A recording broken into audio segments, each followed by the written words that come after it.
আমাদের মধ্যে সাংবাদিক রিপোর্টার আমার ভাই উনি কিছু বলবেন, এই উনি একটু বলবেন আমাদের এই মহাজন সাহেব, উনি দুটোই উনি কিছু বলবেন। আসসালামু আলাইকুম।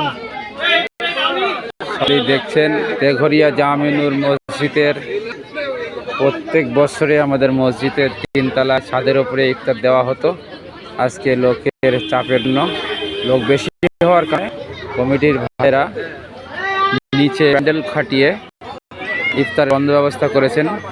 সকলেই ওনাদের জন্য দোয়া করবেন। অক্লান্ত পরিশ্রম দিয়ে আজকের ইফতারের ব্যবস্থা করেছেন। কমিটির সদস্যগণ এখানে দাঁড়িয়ে আছে।